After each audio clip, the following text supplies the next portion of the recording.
This is Mike Roth. Welcome to Open Forum in the Villages. In this show, we're going to talk to leaders in the community, leaders of clubs, interesting folks who live in the villages, to give a perspective of what's happening here in the villages and information that I think all villagers should have. We hope to add a new episode every Friday at 9 a.m. This is Mike Roth. I'm here today with Ellie Decker. Thanks for joining us, Ellie. Thank you. Ellie is currently running for the North Sumter County Utilities District.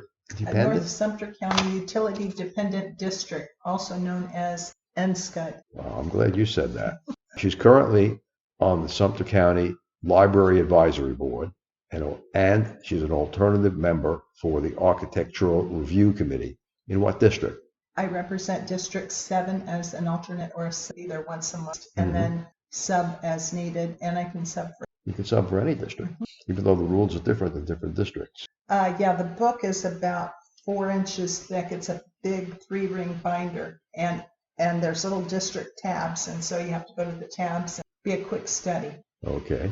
So, Ellie, you and your husband lived on the Gulf of Mexico in southwest Florida, and you're kind of reverse snowbirds, and you moved north to the villages. Correct. So we lived the longest in Kansas, originally retired to Minnesota, Florida, which is a barrier island, and during the summer to escape, humidity and, just get away, we would go on little road trips, usually to the national parks, and we would always end up in the village, 2 sets of cousins, and we would, rent a home, and then we liked it well enough that we bought a little villa in Dunedin, District 10, and then we sold them both, each condo and the little villa, and bought a home here because we love it and we live here year round.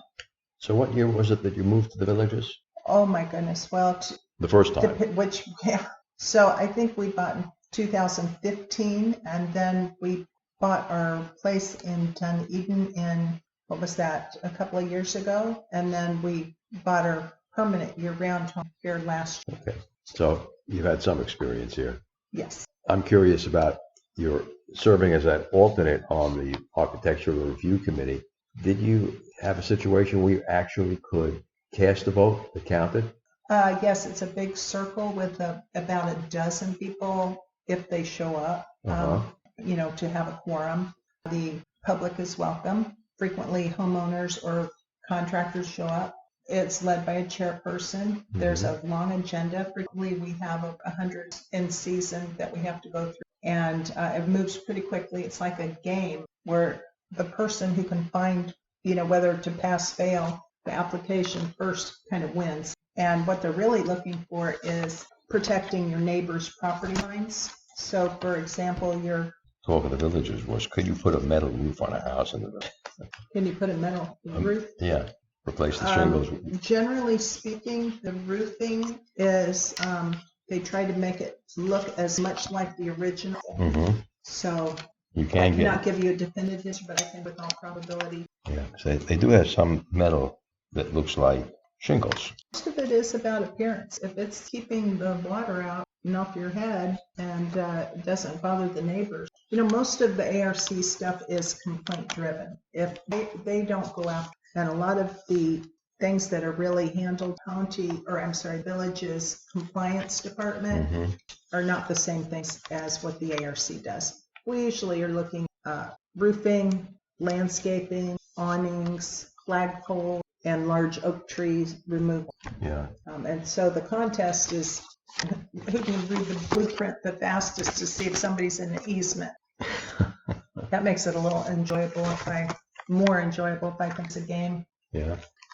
I've lived in deed restricted communities for many, many years before coming here, and really never had a problem with them. Although some of the people in the villages with the little white crosses really ticked me off. Yeah, I investigated that recently because we just figured everybody was burying their dogs and then I went and looked it up and I was like, oh, okay, this is a protest. A protest? Well, or a point. They're making, we're putting our cross out because somebody else got in trouble for doing it. Yeah. So Ellie, I like to start every show with a joke. We started a new club here in the village. It's called Boomer Humor. And you're probably too young for this joke, but that's okay. I'm not giving my age on a recording. Okay. But And I'm getting very close to. can't be. Okay. So, how does you lived on the ocean or near the ocean out in the Keys area? How does the ocean say hi? I don't know. How does the ocean say hi? It waves. Oh, I get it. Okay. Every show's got to have a joke in it. Uh, Okay. So we were talking about the Architectural Review Committee, and you said it's a board of about 12 people. Well, depending on how many show up. So they want as many people. They've had issues quorum before, and if they have over 100 applications to get through and they don't quorum, they have to wait and do 200 the next week. Mhm. So So it meets every week. it meets every week on Wednesdays at 8 a.m. at right by between Johnny Rocket and Starbucks at Lake Sumter Like Landing. something like that. 9-8. It's upstairs and everybody's welcome. Contract and residents come, neighbors and people who have contractors and neighbors have to be sworn that they're Mhm. telling. And so it's handled much like any other meeting. You've got a chairman and he runs it. He has a gavel. We vote. So on average, if you have 200 applications that you're attempting to cover in a week, how many are rejected? Oh, not very many. And I've never had to tap thankful weeks. I've done usually 10. Okay. But I was surprised how few are. 4 or 5? That's pretty good. Pretty good. And how long have you been working with the Architectural Review Committee? I'm fairly new. I did that in 20. I'm still fairly new. I had to go through 4 weeks of training. I got, the big training manual, and I had to attend and run the computer. There's a big projection for 4 meetings. Mm-hmm. It's reading blueprint staff and saying off your property. Mm-hmm. And let's change the subjects and talk for a little bit about what the NSCCUD group does here in the villages. Okay, so the North Sumter County Utility meets at Seabreeze at 3 p.m. once a month, except in May when they do it twice a month. There's a budget, and that budget meeting is coming. There are representatives for the districts that have a chairman. The county sits on one side of elected NSCCUD or appointed SCUD members who are not paid. They're volunteer, but they are elected. So you're running for this NSCCUD? I'm running for it. It's not paid. It's no party. So, and how many seats are there on the NSCCUD board? I think it's approximately about 7. About 7. So the people who will see me on the ballot live between 466 and 46A. Mm-hmm. And I'll be representing District 7, which is C. Okay. And I do live in. So that's a kind of a limited area. It is a limited area. And tell our listeners what NSCCUD really does. Well, you're asking somebody who is running to be on that board, so I have a tendency to find flaw with that board. The last meeting I went to, that they examined water quality works well enough. It was on their agenda, it was there, and I felt they were basically ignored, not taken seriously. So I think that's a problem. I'm very, very particular over vulnerable people, and that includes senior citizens. And I believe, our drinking water is extremely essential. It's a basic necessity. And so senior citizens, to me, have worked their whole life, paid taxes their whole life. Some of them have served our country, and, they deserve to have a nice retirement. Mm-hmm. And they deserve to be protected. Mm-hmm. And so while the village's water quality reports were good, I felt uncomfortable that they were not, while they were on the agenda, they were discussed. And there are things I know about those quality reports that I learned in Charlotte County and the studying that I did down there that I think I can make a big contribution. It's my wheelhouse, basically. My first question is, why would the board need 3 different water quality reports? Oh, well, they're different areas. So there's one specifically for, and then there's one for in central area, and then there's a third area. So it's where they're testing. 3 different testing stations. Mm-hmm. Mm-hmm. And we're led to believe here in the villages that the water quality is just fine and you don't need a filtration system or a water softener. And then the companies that sell those products can try to convince new villagers or new homeowners that that's exactly what they need because the water quality is so poor. I get this question a lot. Is the village's water good? Here's my answer. You can drink straight from the tap in the villages, and it is not going to make you sick or kill you. There's no water that is absolutely dead. And we've got all these people moving in from all 50 states plus territories. And as you know, if you've ever traveled, water tastes a little different wherever you go. Our water also tastes a little different here, primarily because of the salinity. And in my humble opinion, Florida has a lot of phosphorus in the soil. We pull the water up from the upper aquifer. It's mostly from wells pulling up from the upper aquifer. And it is slightly hard. If you get a lot of white around your faucets, it may be harder than maybe the next village over. My husband and I do use a water filter because we like it to taste better and because we know too much. But yeah, the water's safe to drink definitely, and it passes all the water quality reports and tests that are set forth by the US EPA and the Florida DEP. So short answer, yes, you can drink the tap water. Will you enjoy it? Probably not if not from this area. And virtually nobody is. Right. I know I put in reverse osmosis. Which is the best. That is the gold standard. What is it about water quality that you think we need to be more concerned with here in Florida, and specifically here in the villages? Well, Florida, we'll start with Florida as a state, has a very low sea level. Where we lived on Minnesota Key, the sea level was 10, and that was in the middle of the street where the hump was. So you've got a situation where there's saltwater intrusion. You have to, in addition to that, our soil is very heavily phosphate. It's phosphorus. In fact, phosphorus mining that is sold as fertilizer. Nitrogen is the first number. Isn't it? It might be nitrogen. So nitrogen and phosphorus and potassium are on the back. Well, add to that all of the population, and that increases the nitrogen, and which is sewage. So I have to say one good thing about the village as a whole. We do, from what I have studied, we keep the water on our property. I mean, I don't work for the villages, but I'm talking about our town, municipality of the villages. We don't send our stuff down river, and I can't say that for everybody. Okay, so we don't pollute our neighbors, and I love that because where we came from in South Florida, we had a problem with it. And I helped to keep an eye on not just the water management districts, but also on legislation that went through the State House to get appropriations to help convert some of the septic tank homes onto sewer, because those septic tanks were running into the waterways. So the villages does not send stuff downriver. All of our retention ponds all over the place, they're full of rainwater, which is stormwater, and also effluent or partially treated wastewater, and they never smell. So that's excellent. That was my first, because we have is this going to smell? But we've never smelled. We have lots of. So I feel pretty good about that portion.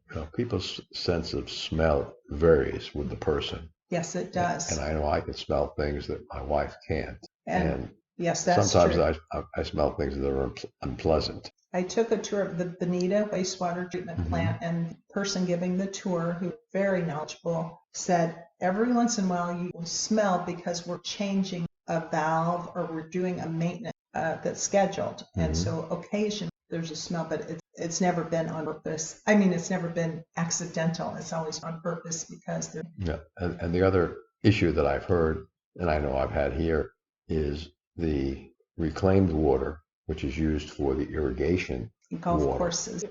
There are two things. When the water hits the house, it leaves a red stain. And the second thing is, unless you have a filtration system on your irrigation water, the hunter aerators clog up with things that look like snails. I have heard about snails. Little tiny snails. Yes. Well, welcome to Florida. I have seen, bumper stickers that say WTF. Welcome to Florida. Florida is very tropical, and we had to contend with rust down on Minnesota Key all the salt water. People were replacing their air conditioning condensers every 5 years. They'd rust out. You get your bicycle outside. So it is a little different here than most parts of the United States. We've got by, really high moisture levels in the air. Everything is so very alive, the plants, trees, the flowers, and the snails. We get a lot of stuff. We get alligators, we get birds, we get it all. I was just talking specifically about the reclaimed water used for the irrigation system. Yes, if you have a garden, do not use your sprinkler system. Try to use your faucet that's attached to the house and your water hose. If you use the irrigation system, you're using reclaimed water, and then you want to bring in your vegetables and wash them very thoroughly, hands as well. Yeah, reclaimed water is not potable, not safe to or eat. Okay. Is it filtered? I don't know what the total filtration system is for, each specific home, because some people will mess around with their sprinkler system and add or remove the little filters in there. I think generally they come without filters here. I think but I have just heard that through the grapevine. I don't know if it's a fact. I personally have. Yes, I think changed them out. You're the person I heard it from. Yes, and I can understand why the vendor would have left them out, because more water will flow until they get clogged, and then they have to be removed and either cleaned, which sometimes works, or be replaced. But yeah, cleaning the filters and changing most expensive of wastewater and potable water and wastewater treatment. One of the reasons why you can step up to advanced wastewater treatment, and that's really good.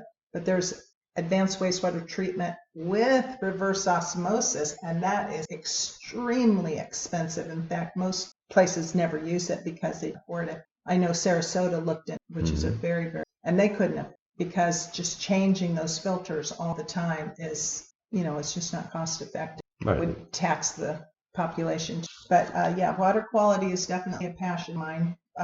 Erin Brockovich showed up down at Fort Myers with cyanobacteria. She told people to watch the radiums, and I have noticed on our village's water quality reports that we are checking, so I was glad to see that. I understand that radium is released in the mining of phosphates.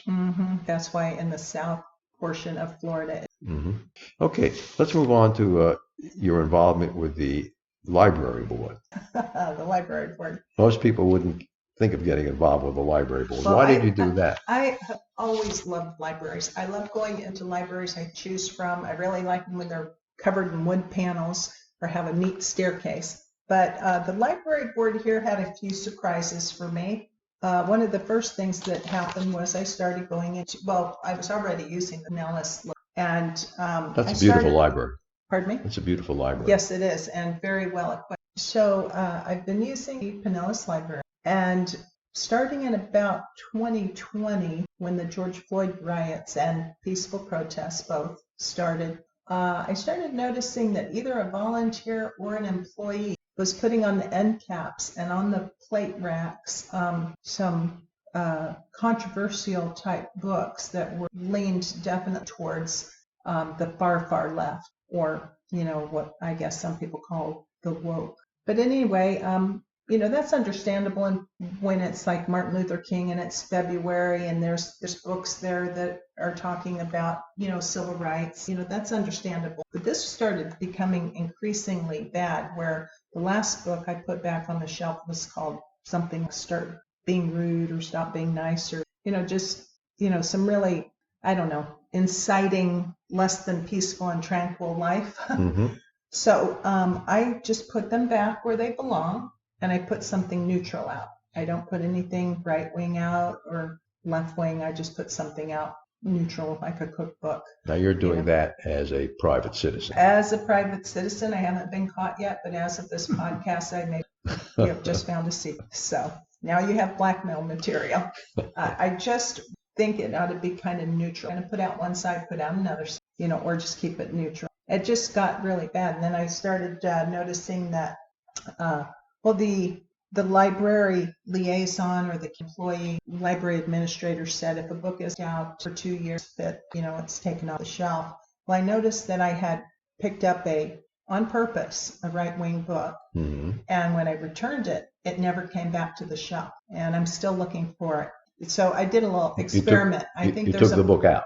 I checked it out as a library card holder. Okay, and then you brought it And back then to the I brought library. it back to the library, and it never reappeared on the shelf. Well, that could mean So it's it could been be taken out by anything. another patron of the No, and library. when you go to the computer, it says it's there. So when you go to look on the computer to say, oh, I'm looking for this author, I'm looking for this book, it'll tell you which library you can find it at. And there's supposed to be a copy there, and it's not there. So I'm still looking for it. And so I just think we have somebody that's either volunteering or working within our library that they're welcome to their political opinion, of course, but I'm a very neutral, moderate kind of person. I have both independent, Democrat, and Republican. Well, I had one experience with the library here. I was looking for a copy of Spoon River Anthology, hardcover, and it wasn't available at the Pinellas Library. And they said that it was in some other library. It's a book that probably was worth $250. Nice. It's a nice hardback. It was a limited number of editions of it were printed, and they said that they'll get it for me. A couple of weeks later, I get a email. My book is in. I go down, and they had it. I was pleased as punch. Oh, yeah. We have a really good library. You can check out hotspots. Let's say you don't have internet. You want to just plug it into your laptop and you have instant Wi-Fi. You check those out. We have online e-reading that's free. We have both Hoopla and Access 360. Yeah, the library is excellent. And the reference librarians are amazing. Gone in to ask questions. They are very, very knowledgeable. I just think we have one person who's going a little bit too far in one direction. Right. In New York, where I grew up, if you couldn't tell from my accent, doity, we had libraries that had basements, and there were stacks and stacks of books in the basement. In the college, it was the same way. There were some books that were out on the shelves, but when you went to I'm showing my age, the 3x5 index card file, and you got the Dewey Decimal number. Right. You brought that on a slip of paper to the card librarian, and they would send that down to the basement, and someone would come back up with your book. Here in our area, in Sumter County, where are the stacks of the books that aren't on the open shelves? Oh, well, I think it's the Lake Panasoffkee location that carries and has the most books. I think Really? There's a lot of storage. Oh, storage. And, just more books. Okay, so do they have a warehouse behind the... Oh, not that I'm aware of. And this is just with the library liaison, for the county. She said that's where most of the books are. Interesting. Good. Ellie, do you have anything else that you'd like to tell the folks here in the villages? Yes, if you're going to see me on your ballot, if you live at 46A, please vote for me. Ellen, quotation marks, Ellie Decker, I believe, ballot. So I do know what I'm talking about when it comes to utilities, barely touch the surface of water and wastewater. The job would include, overseeing Havana waste to energy, Yes. trash pickup, all of that stuff. And I have done my help. You have experience. So I think the guy I'm running against, I don't know him. He did not put out a candidate statement. I'm not running because a bad person, or it has something that has to do with that. This is my wheelhouse. This is a way for me to serve. This is a way for me to protect my fellow citizens, senior citizens. And it's just a way for me to serve, honestly. Good. I do feel that calling. Good. Thanks, Ellie, for joining me today on Open Forum in the Villages. Thank And you. if you'd like to hear more of this interview, make sure you become a subscriber and listen to the bonus content. Remember, our next episode will air live next Friday at 9 a.m., or I should say pre-recorded, but that's when it's going to be released. Should you want to become a sponsor of the show, you can contact me at mike@rothvoice.com. If you know someone that you think should be on the show, contact me via the same email address. And I want to thank everyone for listening to the show. The content of the show is copyright by Roth Voice, all rights reserved.